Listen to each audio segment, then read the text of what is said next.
you are going to be the one who's going to be giving admits and rejects to the international students. So will we get some secret sauces today that how people can get admits? I'll try and provide. What are some of the career roles that people get into? Coming here, you're not locking yourself into a single type of career choice. He mentioned that, there's like very less Indian students, and that piqued my interest. I've been to multiple universities and it's like 60,000, 70,000, 80,000. So I'm like, wow. Plus we have 3 hours from Bay Area. We have job fairs every semester where, a whole bunch of companies are coming out. Would you say people should get a work experience in industry and then come, or can they come right after the bachelor? You hired us. You hired us to give you skills. So make us earn our pay. You come here and you sit on the other side of this desk and you make me help you learn the material that you're struggling with and acquire those skills for programming, because we want you to succeed. Thank you, Todd, for doing this. This is round 2. I don't even remember. It was like, 5 years ago? Yes, quite a while ago. Yeah, and a lot has changed since then, and I'm excited. People probably know you because I keep saying one of my favorite professors, and you've been my favorite professor, so I'm excited to do this. And I graduated 2016. I see the photo right there. I don't know if the frame captures it or not, but excited to have you back. For people who might not seen our first videos, maybe let's do a quick intro. Who are you, and then we'll go from there. Sure. Well, my name's Todd Gibson. I'm a professor here at Chico State. I started in 2012, so I guess about 13 years I've been here. Prior to being here, this is actually a career change to be in academia. I spent the first half of my career in industry doing software engineering, database systems, information systems. Nothing too sexy, but certainly got a lot of experience doing it. Yeah. So you build softwares. Absolutely. Yeah. A lot of applications. Nice. And for people who don't know, I've took multiple, I think 3 classes of yours: software engineering, object-oriented, advanced object-oriented programming, and 311 as well, which is data structure. Oh, yes. So you taught it at one point of time. Right. I don't know if you remember. I remember teaching it once. Yes. Yeah. So I was part of that cohort. But things have changed. I was talking to a few students that, there's an AI course, and I was like, okay, let's talk to Todd and see what has changed. And also now you are going to be the one who's going to be giving admits and rejects to the international students, at least. Is that same for domestic as well? Yeah. So Tyson Henry has been the chair of the department for 8 years, and he's going to be retiring. And the faculty have voted for me to be the successor, so I'll be the next chair. I'll be starting this summer. Nice. With that. And actually I've been through, I don't know if you'd call it training, but certainly Tyson's been helping me get up to speed, and that's included reviewing international applications and so forth. So starting to get a feel for the position. Nice. So will we get some secret sauces today that how people can get admits? I'll try and provide. All right, cool. Okay. But before we get into the admission part of it, I want to understand how has coursework changed? Because during my time, we did a lot of C++. I remember we doing Vim as well. I'm assuming that, I hope that is still part of it. But what has changed, and what are the new addition coursework wise? Because I hear from people that there are AI courses and things like that. So yeah. Yeah, there's really quite a diverse offerings that we have, and I don't know where to draw the line. I'm not sure what was being offered when you were here, but just going through some of the highlights, we have machine learning, artificial intelligence. Those courses have been around for a while, but of course we're continually improving them, making sure they're current and so forth. Robotics and machine intelligence, natural language processing is a course that's coming online. None of those was there during my time.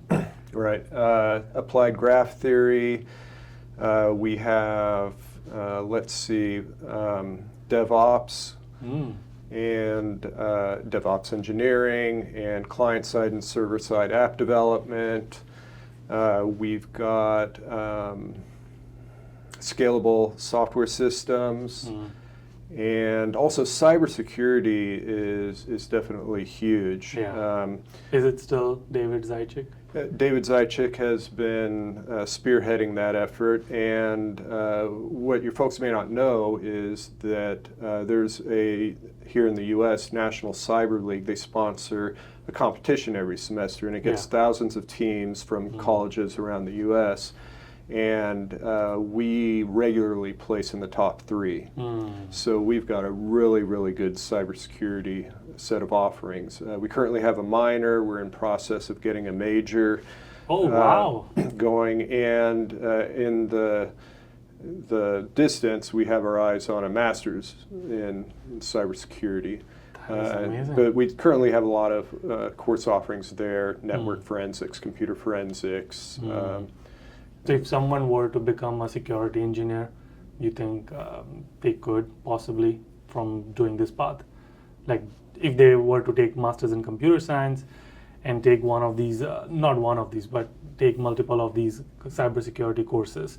Oh, sure. I mean, it would definitely well equip them. And I think our performance in these competitions shows that we know how to roll up our sleeves, get on a keyboard, and problem solve and ensure the health of our computers.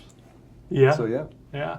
Awesome. And so obviously, maybe we can also talk about, because there are some core courses that we have to take, and then there are some electives. What and how many, this is for international students, what are some of the career roles that people get into? I mean, you probably know some of them, some of the alumni. I'm senior product manager, but I started as a technical program manager and then shifted. But what are some of the recent ones? There's actually, it's really surprisingly diverse. It goes everywhere from instructor to data scientist to embedded engineer to full stack developer to front end engineer to data analyst. Really, it's really quite, it literally is quite diverse. Yeah. So by coming here, you're not locking yourself into a single type of career choice. Yeah. And one of the things that I loved during my time, and this was also my decision, like one of the key moments where I decided to come to Chico. I don't think I had shared this with you, or maybe I did.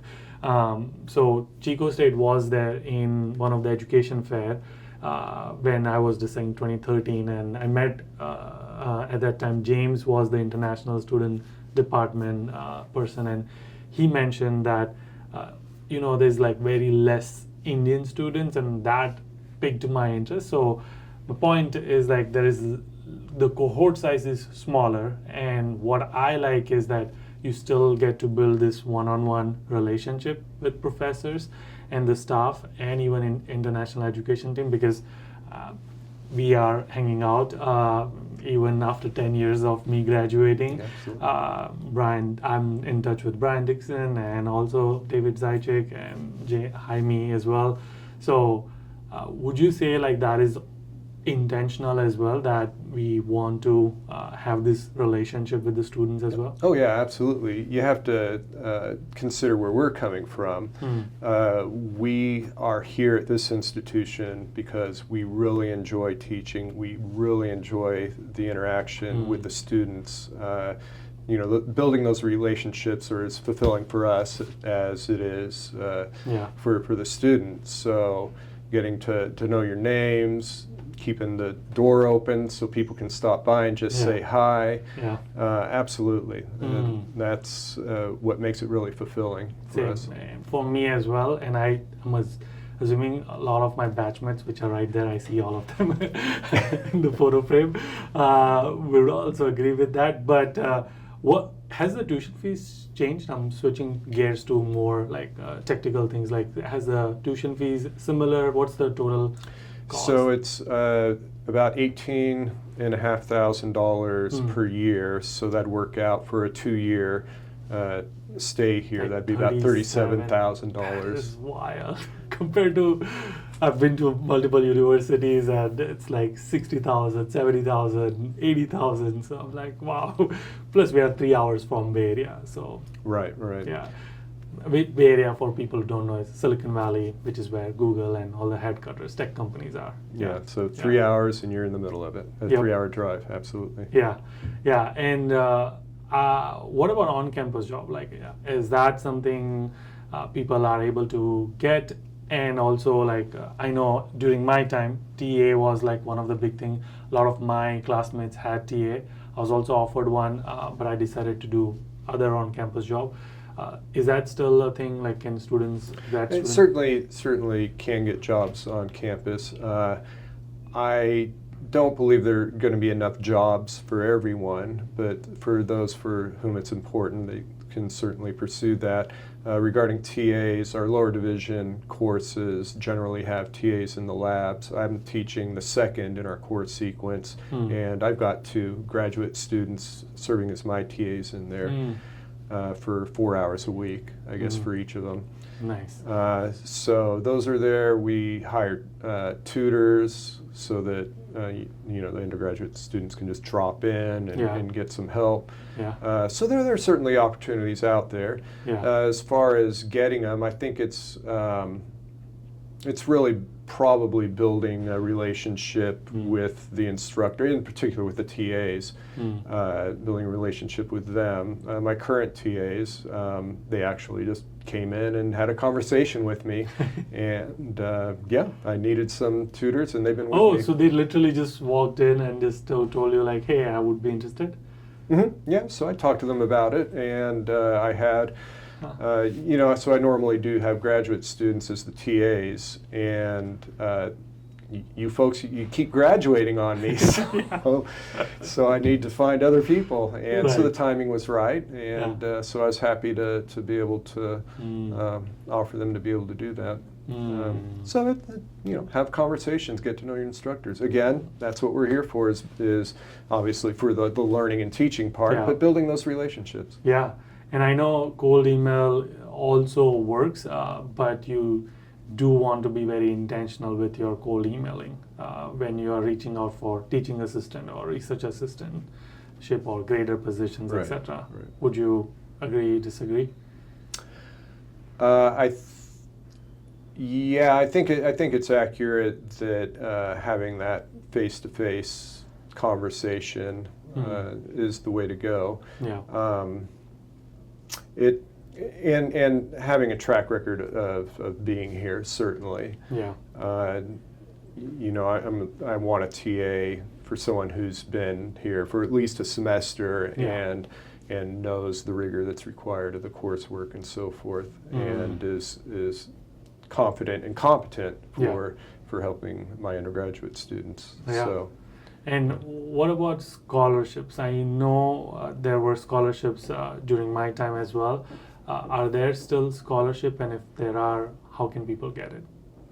That's a good question. I think scholarships are difficult, but I'm by no means the expert at that. And I would say that one of the things that the university has a finite supply of are fee waivers, which we can give to incoming students. Those are competitive, but we as a department are good about all of our students who've been accepted and planning coming here, that we submit applications for them to get that fee waiver, and that can certainly really help. Yeah, and I know there are a bunch of others as well, but of course, like you said, you might not be aware of it. Yeah, I have to confess, I'm not aware of the specifics there. Yeah. And then one more thing before I move on to how can people get admits is what kind of, so during my time when I took, I believe it was 611, you made us create a game as a project. It was a multiplayer game. It started as a single player and then it graduated into multiplayer game. So what kind of projects will people work on? Because that was one of the things that is also different from in terms of education system. It's very hands-on. It's very project-based. So it's not just theory, like you will actually build projects. But so I'm curious what kind of projects now with these courses people are building. It's a good question. I'm not in the classroom with these other instructors, so I don't know specifically what they have going, other than to really underscore what you said, which is it is very hands-on. You do have projects like robotics and machine learning. If you've got robots, right, you're going to program them and make them do their things. Yeah. The natural language processing.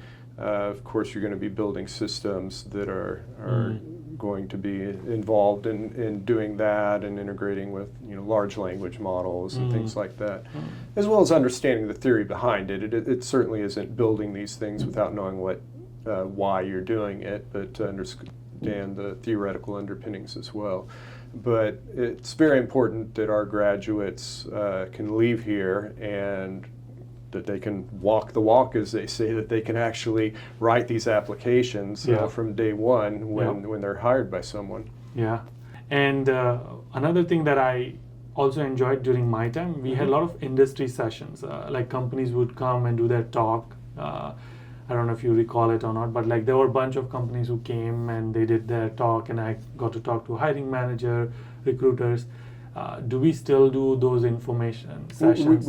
There's both individual information sessions where a company will come and buy some pizza and in a classroom and so forth, as well as we have job fairs every semester where a whole bunch of companies are coming out and you dress up and bring your resume and as you say, it's the networking, right? You start building your relationships with these folks, because that's going to make the difference in getting hired. Yeah.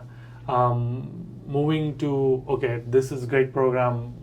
People would want to come here, but how do they get admits? That's kind of the big question. Do you know like what's the typical admission process? I mean, is there anything different? I know there's like essays and all of that, but anything, if you want to do like a brief of that? So I can give you a little bit of the process from where I'm sitting, and the front end of that process I'm not very intimate with. That would be the international office, and they're very, very good about helping folks through that. There is a link that takes you to kind of a step-by-step that I can provide you if you want to share that with the folks who are watching this. I'll put it in the description, And but what happens is that international office will put together a package and then let us know here that we have applications to review. And so that package will include their transcripts, some just information in general about them. The letters of recommendation, the statement of purpose. So we get that as a package, and then we go through and review that. Is there anything you pay more attention to? Is like, ooh, this is the preference, like statement of purpose has to be like the top priority, then letter of recommendation, then this transcript, or is it more GPA focus, like you have to have certain GPA or you have to have work experience? Like how do you evaluate a candidate? Right, well, it's certainly very organic. There's no one formula for it, but I think that as you suggested initially, I think the statement of purpose is probably the most important. And to throw out some tips as far as putting together a statement of purpose, I think that what you really want to do is, one, you want to avoid ChatGPT, because ChatGPT is very good at providing generic information. And when I read a statement of purpose, I want to know about you. And I would say, if I could look at a micro level, a statement that I see really often is something like, I have been passionate in programming since a young age, or something like that. I don't need you to make the statement that you're passionate about it. Say, if that's the point you want to get across to me, say, I did this when I was young, and I did that when I was young, and I was up until past midnight on my, whatever the computer was, building this silly little tic-tac-toe game, right? And so I read these examples, and then I say, without you saying anything, oh, you were passionate about programming from a young age, right? So I think telling me about what you have done and what you are doing, even if that stuff's on your resume, you know, if you've been working at an internship or something like that for a couple months or a couple years. Tell me about exactly what you're doing and the skills that you got as a result of doing that. Yeah. So I think if you can give me as much information as possible about you, that's definitely the ones that are most impressive to me. Would you say people should get a work experience in industry and then come, or can they come right after their bachelor's? Well, certainly we are happy for whether or not they have work experience. So there's nothing that says that you have to have work experience to come here. I will say that since it is a very applied program, those who've actually been doing real software development find that the shock is a little bit less, right?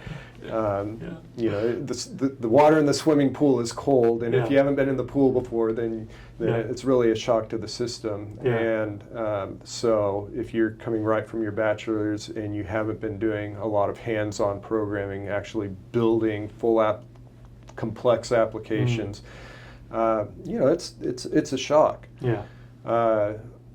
So I would say that's the only advantage that you get with having that work experience, is that it'll be a little bit of, okay, I've done this before, and isn't as much of a shock. And especially in the current job market, it's so brutal, at least for international students. So having a prior work experience definitely helps, because you have stories to tell in your resume, even though you will work on competitions and hackathons and projects. But if you tell, I've worked on this client project, or I've worked on this problem solving for my company, it's much easier for a hiring manager to see, like, yeah, he can solve my problem, kind of thing.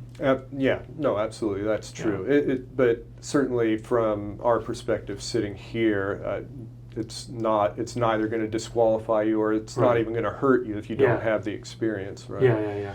So to add to that idea of it being a shock to a system to come here and really begin that hands-on development quite deeply, I really want to encourage those folks who are feeling that shock to go to your professor, have that conversation.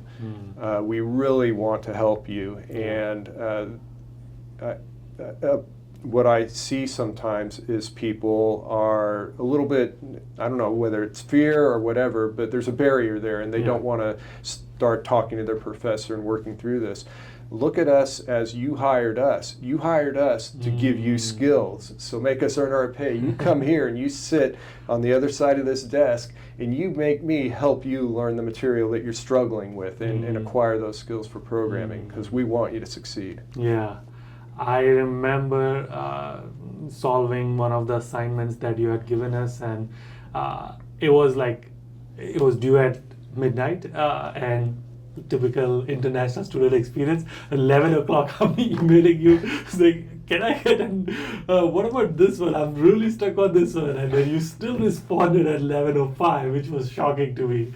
And so I think it's also the cultural part of the thing, where we are fearful, we are shy, we are introvert, we don't know. You may perceive us like, oh, how can a grad student not know this, or how can this person not know this? So fear of that, fear of like being shameful, that I don't want to even approach it. I appreciate the fact that you are calling that, nope, this is why you came here, and you have to come, and there's no judgment. We are here to teach you. We want you to learn the concepts. Right. And so let me articulate slightly differently. Get a bit of an attitude. Take that attitude that I'm paying you to make me this awesome software engineer, right? So earn your pay. So you come and you sit in front of me and mentally say, I need you to show me what I don't know. And that's what we're here for. So absolutely. That is amazing. I'm hoping this will be the headline of the video. I love it. obviously it's been 10 years. I've known you and I've gone through multiple students. I've met multiple students. Let's say they do come to Chico State. Mm-hmm. What is your recommendation and what have you seen that you would be like, here are the things will help them maximize their experience to become successful in their career?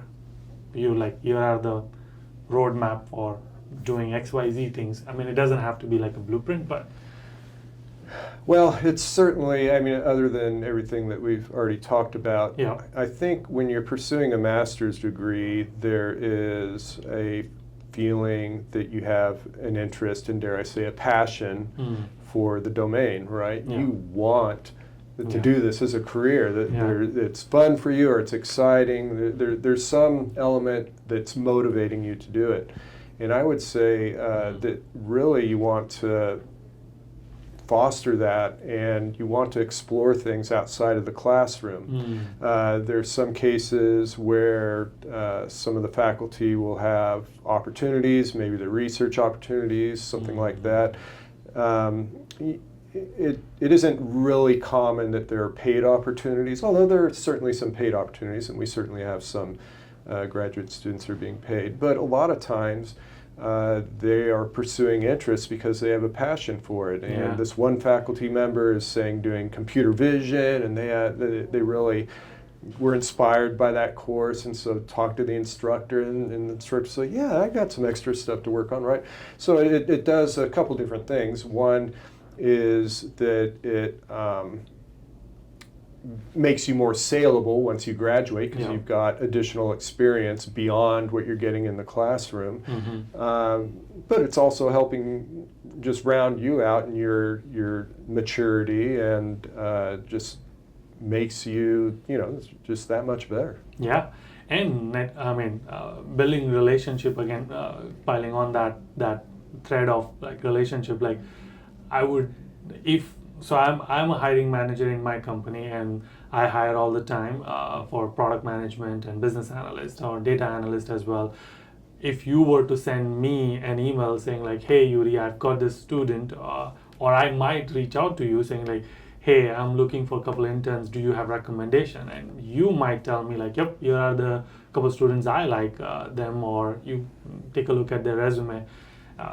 That only would happen if they have built a relationship with you. I mean, I'm not saying you, but professors, and so taking that extra step outside of their just classwork will also help them. Absolutely. Yeah. In every way. Yeah. It's ultimately comes down to, and it sounds like it wouldn't be, but being in this domain of software engineering is a very human occupation, and so much of it is about those relationships that you build and maintain. Yeah. Any thoughts on the news about AI is going to take over software engineers' job? If it is, then why are we building software engineers? I don't see it.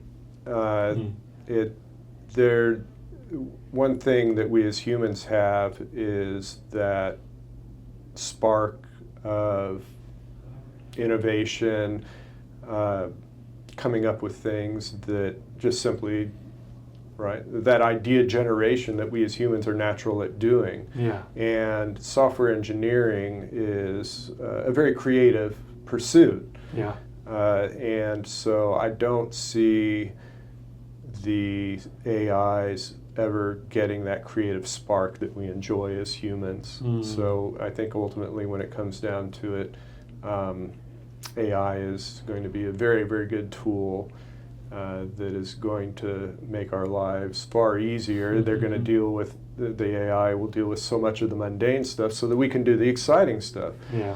But yeah, Yeah. I don't, we're not out of a job. I'm not losing any sleep over that. Yeah.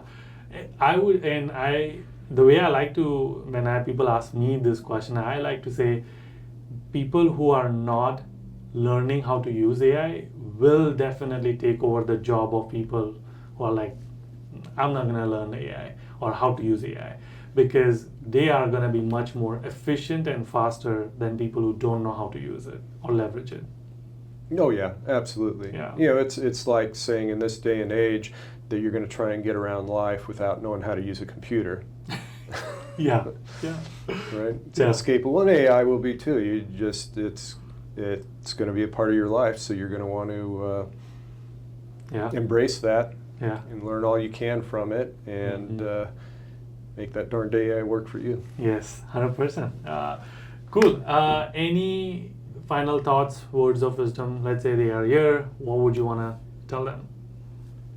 How to be successful in their grad program?